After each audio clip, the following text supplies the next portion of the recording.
The Dallas Cowboys met with the top defensive tackle prospects at the NFL Combine, and that is very interesting. We'll tell you why next.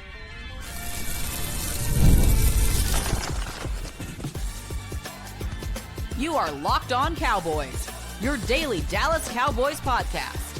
Part of the Locked On Podcast Network, your team every day. Welcome back to the Locked On Cowboys podcast, part of the Locked On Podcast Network. We'd like to thank you for making us the number one sports podcast network. I am your host, Marcus Mosher. He is Landon McCool. And on today's show, we're talking about NFL Combine interviews. And we shouldn't overblow this because teams like to talk to a lot of different players at a lot of different positions. But you only get 45 formal interviews. And it was interesting that it came out on Wednesday, Landon, that the Cowboys met with almost all of the top defensive tackle prospects in this year's draft. And I just thought this was a position that the Cowboys were going to basically ignore during the NFL draft. Yeah, maybe some day three guys they'll pay attention to, but Caleb Banks, Peter Woods, both getting attention from the Cowboys. What do you make of it?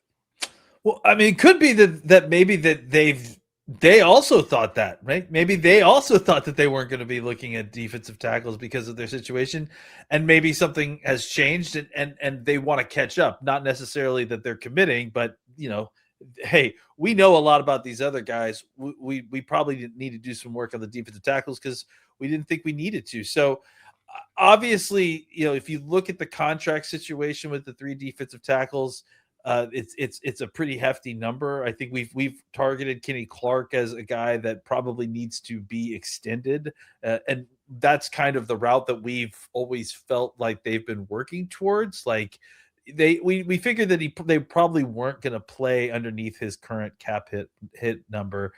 The question was, I think a lot of people were assuming that he would get cut.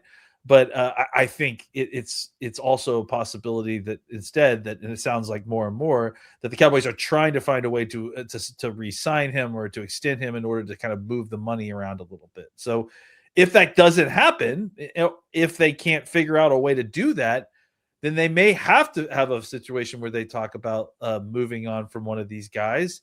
And if that's the case, they still need another defensive tackle. So maybe that need just triggered them going, it's time to at least start kicking the tires on these guys now that we have an opportunity that we're in Indianapolis. It's all, I mean, the other part of this is Kenny Clark is really on like a year-to-year deal now. So there's a chance he's off the team in 2027. Solomon Thomas is in the last year of his deal. Perrion Winfrey only played one game last year, and I think he's on a one-year deal. Maybe they're looking at this as a need, in 2027 or 2028. Yeah. And it's just always good to interview some of the top guys because you never know when they're going to become available, like Quinton Williams or Kenny Clark, right? And I think a lot of times these teams use combine interviews just to gather information, not so much for this year's draft, but for down the line, whether it becomes a trade or free agency. They just want to talk to some of these top prospects, and maybe a guy like, I don't know, Caleb Banks, who is one of the most talented players in the draft. What if he's there at pick 27 after the Cowboys trade down? It would be nice to have a little bit of background information on him and why was he so up and down during his couple of years at Florida, and where is he at health-wise? Teams use these interviews to gather information. Yeah, he's certainly the one of the most athletic defensive tackles in the draft. I do think that go ahead. That's fine. We do think that it could be, again, like them just kind of opening up avenues of discovery to see what's out there. Maybe they fall in love with one of these guys, right? Maybe they have an interview with Peter Woods and they love his mentality and they're like, well, what could we get for Kenny Clark or an Odigizua, right? Like, yeah. So I think those are possibilities that they could be opening up those kind of lines of attack, because I think that there are ways to do this where, if you just don't feel like you need three serious heavy hitters up front in order for this defense to run, maybe you do find a way to part with one of them and get a little bit cheaper there and get some resources out of it. Let's talk more about Caleb Banks and Peter Woods, because those are two guys that the Cowboys did meet with at the NFL Combine. How would they fit into Christian Parker's defense? We'll get to that next. This episode is brought to you by 5 Hour Energy. Welcome to the 5 Hour Energy flavor draft with 18 different flavors to choose from, including new options like Confetti Craze, Fruity Rainbow, or Cotton Candy. There's something for everyone. The board is set, the flavors are ready, and I've got my number one pick for the 5 Hour Energy draft. It is cherry by far. It's the best flavor. It's what I drink right before I record this podcast. So I have the energy to push through. I love the tart finish on it. It's unbelievable. I honestly wish I could do a better job of explaining it to you guys. Just go out and try it. I promise you will not be disappointed. 5 Hour Energy shots give you a boost with zero sugar and zero crash. And 5 Hour Energy has a lot of upcoming flavors planned, so make sure you check them out. Find your new favorite flavor of 5 Hour Energy shots available online at 5hourenergy.com or on Amazon. This episode is brought to you by Home Chef. As the new year gets going, a lot of people are trying to simplify their routines, and dinner is always a big one. Between busy work days, cold winter nights, and packed schedules, having an easy and reliable dinner plan makes a huge difference. And that's where Home Chef comes in. Home Chef takes the stress out of cooking by delivering fresh, pre-portioned ingredients right to your door with easy to follow recipes that actually taste great. They're rated number one by users of other meal kits for quality, convenience, value, taste, and recipe ease. And it's easy to see why. Meals come ready to fit your schedule, 30-minute recipes, oven-ready trays, or quick lunches. And for a limited time only, Home Chef is offering our listeners 50% off your first box with free shipping and free dessert for life. Just go to homechef.com/lockedon. That's homechef.com/lockedon for 50% off your first box with free shipping and free dessert for life. You must be an active subscriber to receive free dessert. This episode is brought to you by Indeed. Workplace chaos, deadlines stacking up, inboxes overflowing, and the one position that you have to fill is still sitting open. When the pressure's on and you need the right hire, this is a job for Indeed sponsored jobs. Indeed sponsored jobs helps you reach the people who actually fit what you're looking for: skills, experience, location. So you're not just hoping that the right candidate stumbles across your post. So if you're hiring, spend less time searching and more time interviewing candidates who check all of your boxes with Indeed sponsored jobs. And listeners of this show will get a $75 sponsored job credit to help give your job the premium status that it deserves at Indeed.com/podcast. Just go to Indeed.com/podcast right now and support our show by saying you heard about Indeed on this podcast. Indeed.com/podcast. Terms and conditions apply. Need to hire? This is a job for Indeed sponsored jobs. Welcome back to the Locked On Cowboys podcast. We'd like to thank you for making us your first listen every single day. Landon, if the Cowboys were to draft a defensive tackle early, Caleb Banks and Peter Woods are, for most people, the top two defensive tackles in this class. Caden McDonald's in there a little bit, but I have a hard time. The Cowboys would be interested there. Woods, Banks, how would they fit this defense?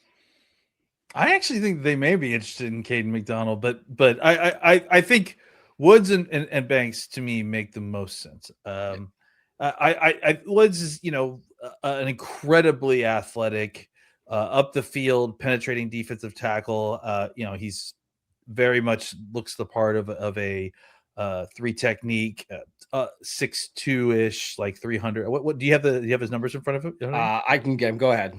I think he's more just the kind of prototypical guy, size 3 technique, who I think would fit very well kind of what you're looking for in one of these 4-eye that we're likely going to see a lot of. 6'0", so just under 6'3", 310 pounds. He'll get measured in on Thursday officially, but those are the numbers I have from this year. Yeah, so very much like what you would consider to be, maybe a little. That's a little bit bigger than a normal 3 technique necessarily. So a little bit in between, but that's what you're kind of looking for, right? And he said, I think he said in his interview with the Cowboys that he told them that his best spot was a 4-eye, which I think is fascinating.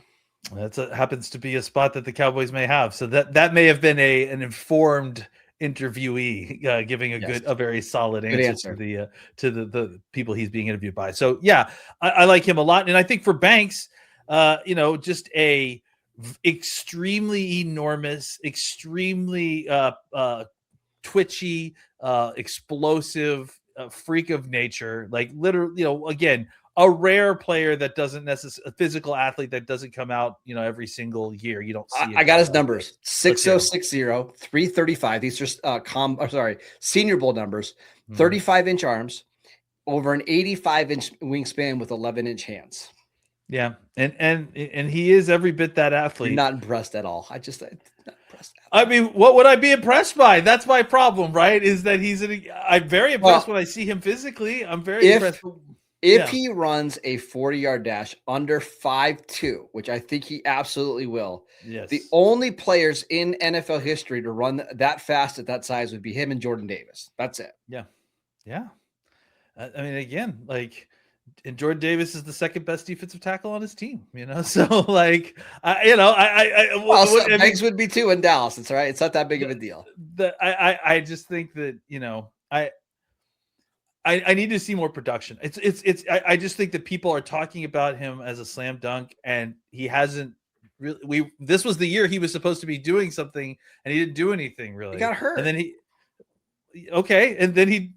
was played okay, and then he comes to the Senior Bowl and he dominates one-on-ones, and that's great and everything. But then he doesn't really kind of do anything in the team stuff or in the game. But he was okay.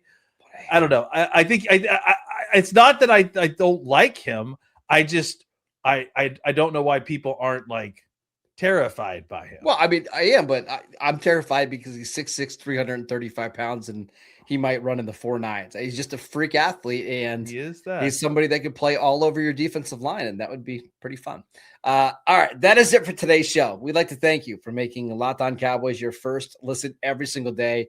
Check out the Everydayer Club. Go to lockedoncowboys.supercast.com to get ad-free episodes of the show and so much more.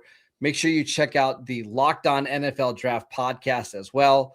Follow Landon on Twitter at McCoolBCB. I'm at Marcus _Mosher. We'll see you right back here tomorrow.